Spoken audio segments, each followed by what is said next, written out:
नमस्कार. मी प्राध्यापक सावंत पाटील, महाराष्ट्र महाविद्यालय निलंगा. मागील काही क्लासमध्ये आपण कंपनीच्या भांडवल उभारणीचे स्रोत पाहिले. त्यामध्ये मालकीचे भांडवल व कर्जाऊ भांडवल या विषयाची माहिती आपण अभ्यासली. मालकीच्या भांडवलामध्ये मुख्यत्वे करून भाग व भागांचे प्रकार आणि त्यांची वैशिष्ट्ये ही पाहिली. आज आपण प्रत्यक्ष भाग विक्री कशी केली जाते त्या संदर्भातील प्रकरण पाहणार आहोत. प्रकरणाचं नावच आहे भाग विक्री. चला तर मग सुरुवात करूयात. भाग विक्री. कंपनीला नवीन व्यवसाय सुरू करण्यासाठी किंवा चालू व्यवसाय वाढविण्यासाठी किंवा पूर्वीची देणी देण्यासाठी भांडवलाची गरज असते किंवा भासते. कंपनी भाग, कर्ज रोखे, बॉन्ड्स इत्यादींची विक्री करून भांडवल उभारणी करते. तसेच कंपनी नव्याने सुरू झाली असेल किंवा करावयाची असेल तर कंपनीला भाग विक्री करूनच भांडवलाची गरज पूर्ण करावी लागते. त्यामध्ये कंपनी समहक्क भाग, ज्याला आपण सामान्य भाग असे म्हणतो, आणि अग्रहक्क भागांची विक्री करून भांडवल उभारणी करते.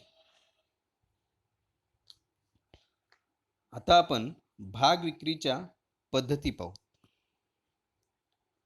भाग विक्रीच्या पद्धती आपल्याला स्क्रीनवरती भाग विक्री पद्धतीची डायग्राम दिसत आहे, ती आपण पाहून घेऊया. त्यामध्ये भाग विक्री पद्धतीच्या मुख्य 4 पद्धती दिसून येत आहेत. त्या कुठल्या कुठल्या? 1. सार्वजनिक विक्री. 2. विद्यमान समहक्क भागधारकांना भाग विक्री. 3.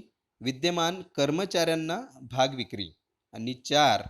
खाजगी भाग विक्री. असे 4 मुख्य पद्धती आपल्याला या स्क्रीनवरती दिसून येत आहेत. त्यानंतर या मुख्य 4 पद्धतीचे आणखी काही पद्धतीमध्ये विभाजन करण्यात आलेलं आहे, ते पाहून घेऊयात. सार्वजनिक भाग विक्रीमध्ये आपल्याला 2 पद्धती दिसून येत आहेत. त्या म्हणजे प्राथमिक सार्वजनिक विक्री आणि दुसरा जो आहे तो म्हणजे नंतरची सार्वजनिक विक्री. या दोन पद्धती सार्वजनिक भाग विक्रीमध्ये दिसून येत आहेत. त्यानंतर दुसऱ्या पद्धतीमध्ये, जी की विद्यमान समहक्क भागधारकांना भाग विक्री ही आहे, याचेही 2 पद्धती दिसून येत आहेत. एक हक्क भाग आणि दुसरं बोनस भाग. त्यानंतर तिसरी जी पद्धत आहे ती म्हणजे विद्यमान कर्मचाऱ्यांना भाग विक्री. यामध्ये एकूण 4 पद्धतीने भाग विक्री करता येते. त्या कुठल्या कुठल्या आहेत ते पाहू. 1. कर्मचारी भाग विकल्प योजना. 2. कर्मचारी भाग खरेदी योजना. आणि 3. भाग किंमत पद्धती अधिकार योजना. आणि शेवटची जी पद्धत आहे कर्मचारी भाग विकल्प योजनेमध्ये, विद्यमान कर्मचारी भाग विक्री यामध्ये स्वेट सामान्य भाग असे 4 पद्धतीने आपण कर्मचाऱ्यांना भाग विक्री करू शकतो. चौथी जी भाग विक्रीची पद्धत दिसत आहे ती म्हणजे खाजगीरित्या भाग विक्री. याचेही 2 पद्धतीने विभाजन केले आहे. त्यामध्ये 1 हक्क भाग आणि 2 अग्रहक्क पद्धतीने वाटप. आता आपण या सर्व पद्धतीचा एक एक करून सविस्तर अभ्यास करूयात. चला तर मग पहिली पद्धत पाहूयात. सार्वजनिक भाग विक्रीच्या पद्धती. यामध्ये आपल्याला स्क्रीनवरती डायग्राममध्ये दिसत आहे त्याच्या दोन पद्धती. एक प्राथमिक भाग विक्री, ज्याला आपण सार्वजनिक भाग विक्री असेही म्हणतो, आणि दोन नंतरची सार्वजनिक भाग विक्री. अशा दोन पद्धती आपल्याला या ठिकाणी दिसून येत आहेत. त्या एक एक करून आपण पाहून घेऊयात, अभ्यासूया. प्राथमिक भाग विक्री, ज्याला आपण इंग्रजीमध्ये इनिशियल पब्लिक ऑफर असे म्हणतो, IPO. या पद्धतीमध्ये कंपनी जनतेस प्रथमतः भाग खरेदी करण्यास आवाहन करते. माहितीपत्रक वितरित करून लोकांना भाग खरेदीसाठी कंपनी आवाहन करते. नवीन कंपनी किंवा चालू कंपनी, जिला आपण अस्तित्वात असलेली कंपनी म्हणतो, नवीन कंपनी किंवा चालू कंपनी जेव्हा भांडवलाची गरज भासते तेव्हा जनतेकडून भाग विक्री करून भांडवल उभारते. म्हणजेच काय तर सुरुवातीला प्रथमच कंपनी जनतेला भाग विक्रीसाठी आवाहन करते, त्यास प्राथमिक भाग विक्री असे म्हणतात. आणखी एक वेळेस ऐका, सुरुवातीलाच प्रथमच कंपनी जनतेला भाग विक्रीसाठी आवाहन करते, त्यास प्राथमिक भाग विक्री असे म्हणतात. IPOच्या आधी कंपनीचे भाग हे नोंदविलेले नसतात. IPOच्या नंतर ती सूचीबद्ध कंपनी असते. म्हणजे भागांची नोंद केल्यानंतर ती कसली कंपनी होते? सूचीबद्ध कंपनी होते. आता भागांची नोंद कुठे केली पाहिजे? कोणत्याही एका मान्यताप्राप्त भाग बाजारामध्ये भागांची नोंद केल्यानंतर ती सूचीबद्ध कंपनी होते आणि तिच्या भागांची खरेदी विक्री ही खुल्या बाजारात होते, म्हणजेच भाग बाजारात होते.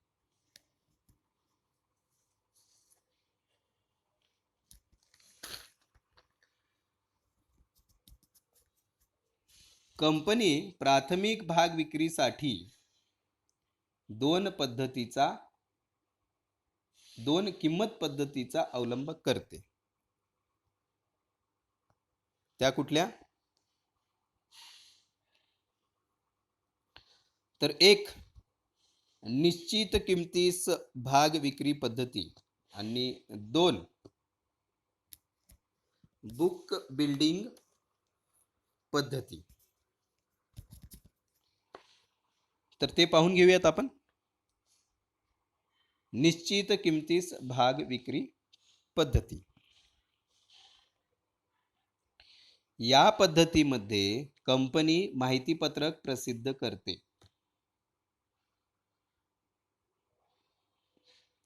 ज्यामध्ये भागांची संख्या आणि किंमत नमूद केलेली असते. दर्शनी किमतीचा काही हिस्सा अर्जासोबत गुंतवणूकदारांकडून मागवतात. जेव्हा विक्रीचा कालावधी पूर्ण होतो तेव्हा कंपनीला तिच्या भागांना असलेली मागणी समजते. त्यावरून कंपनी विक्रीस काढलेल्या भागा इतकीच मागणी आली असेल तर दर्शनी किमतीस भाग विक्री करते आणि जर विक्रीस काढलेल्या भागांपेक्षा जास्त मागणी आली असेल तर कंपनी वाढावा घेऊन भाग विक्री करते. आता दर्शनी किमतीस म्हणजे काय? या अगोदरही आपण पाहिले.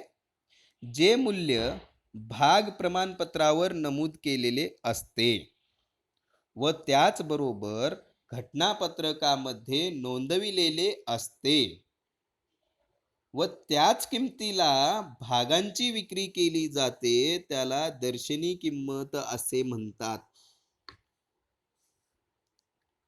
आणि मग भागांची वाढावा घेऊन विक्री म्हणजे काय?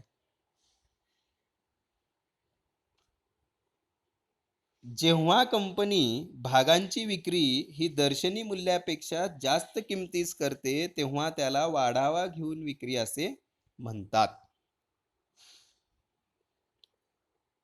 उदाहरणार्थ 10 रुपये दर्शनी किमतीचा भाग 15 रुपयास विकणे.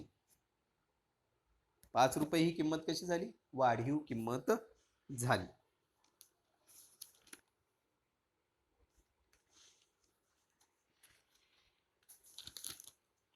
आता आपण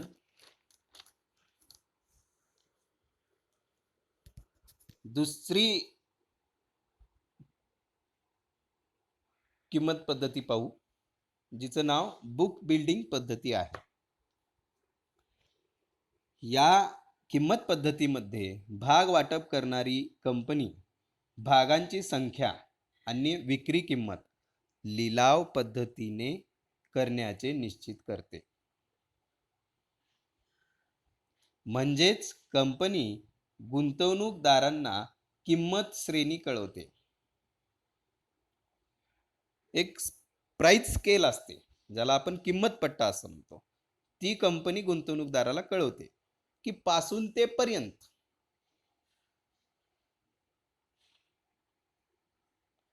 किंमत निश्चित करणार आहोत व मग गुंतवणूकदार त्या श्रेणीमधील किमतीस बोली लावतो. श्रेणीमधील किमान किमतीस काय म्हणलं जातं? फ्लोअर प्राइस, ज्याला फ्लोअर किंमत असे म्हणतात. आणि श्रेणीतील कमाल किमतीस कॅप प्राइस, कॅप किंमत असे म्हणतात.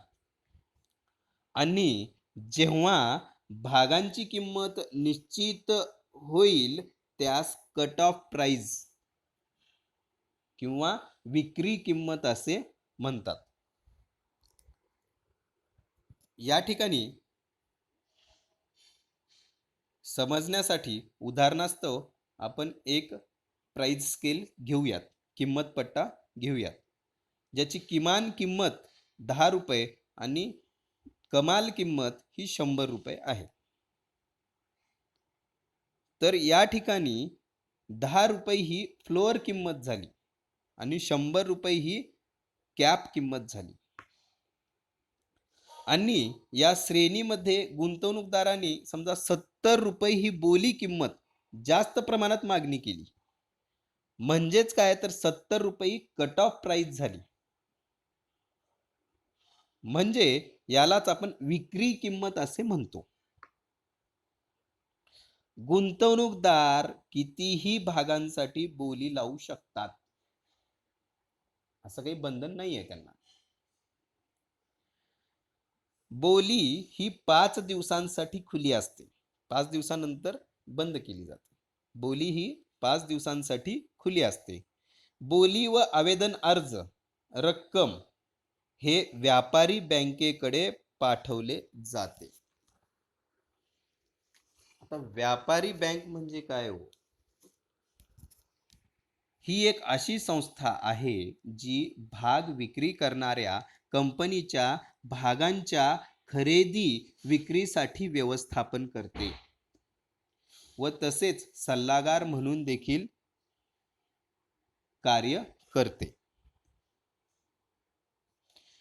कंपनी बोलीची प्रक्रिया संपल्यानंतर कमाल किमतीनुसार, ज्याला आपण कट ऑफ प्राइस म्हणतो, ती निश्चित करते. म्हणजेच विक्री किंमत निश्चित करते.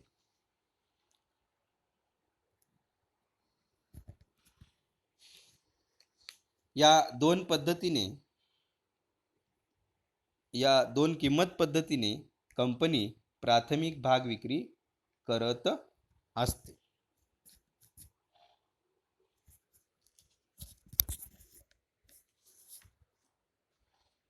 आता आपण सार्वजनिक भाग विक्रीच्या दुसऱ्या पद्धतीकडे पाहू. ती आहे नंतरचे सार्वजनिक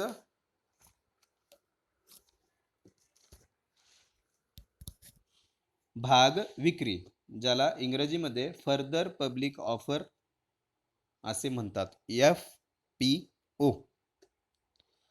प्राथमिक भाग विक्री नंतर जेव्हा कंपनी भाग विक्री करते त्यास नंतरची किंवा दुय्यम भाग विक्री असे म्हणतात.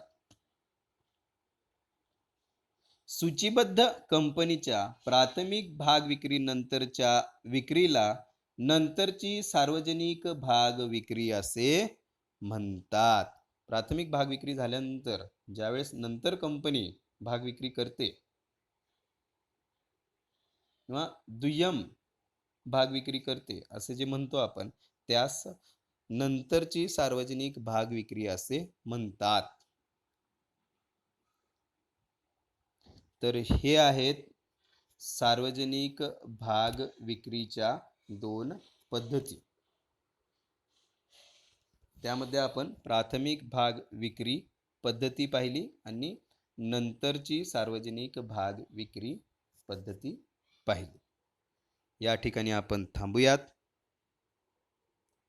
धन्यवाद.